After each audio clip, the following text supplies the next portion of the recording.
The standard average Orthodox Jew will never be understood, and the reason is extremely simple. The whole world knows that we're called the people of the book, but what many people may not know is it's not because we're studious or we just are book readers of any, but specifically we believe in what's called the oral Torah.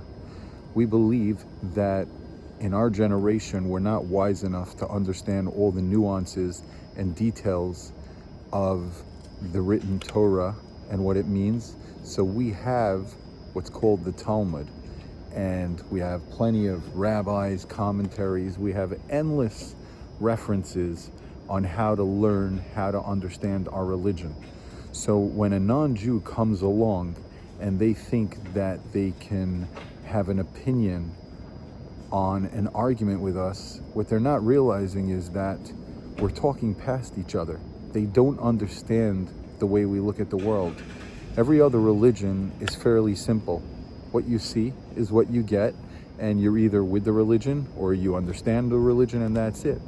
But because we have commentary on our religion, in order to be able to understand what an Orthodox Jew is thinking, you truly need to understand what they're studying and what their mind is filled with.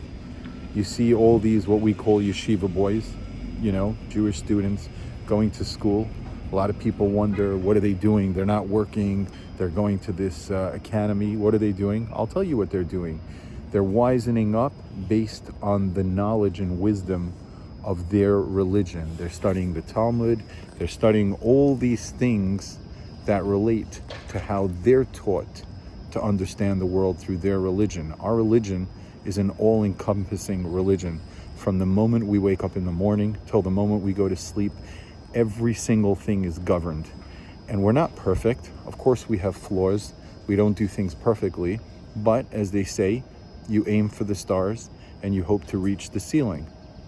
So that doesn't mean that we don't respect and we don't value outside opinions. It just means, like, for example, when I look back at last week's video about anti-Semitism and I see so many people feeling they have the right to push on someone such as myself to have to answer, it's very challenging. First of all, nobody should have to answer for anything. You like my video, great. If you don't, you don't.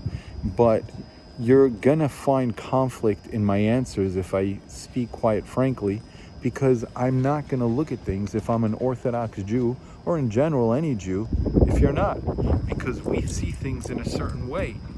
For example, you might say to me, okay, it says in the Torah, you're supposed to do this, why don't you do it? Well, our rabbis explain that it's not supposed to be done exactly that way. So it's very, very hard. If you really, really want to argue, you can always argue. If you really, really want to understand, then you need to approach with kindness, which is very rough nowadays since there's so much conflict and aggression. And that's where we have the issue, is that when you have anger governing the energy, then you're not going to come to a resolution with people that think differently. And I'm just being very honest with you. Jews think differently. Why do they think differently? If you find me or someone like me that's a friendly guy and Jewish and willing to have a conversation, we can discuss it. But just spewing trolling hate on a video will never get you anywhere. Hope this makes sense to you guys. As they say, words that leave the heart enter the heart. So I hope what I'm saying doesn't sound elitist, because it's absolutely not. It's just that we are guided by the Torah, and our Torah has an oral extension to it that governs how we understand things. And until you understand that, as an example, how can you say that Israel is yours and the borders keep moving around? Our borders of Israel have nothing to do with the country's borders now. Go take a look at the Torah, and then go take a look at the Talmud that describes that portion of the Torah. Then go look at 10 different sages throughout times that have discussions and opinions from their perspective on what that means. And then you get a little hint of one topic.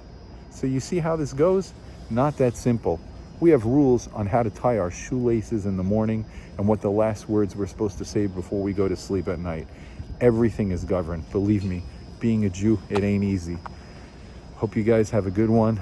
Hope you like, subscribe, give me your opinion. If you're looking to have a conversation, please, let's debate. Let's have some peace and love, conversation to learn about each other, not to put me on the spot or just to spew hate. Have a good one. Thanks.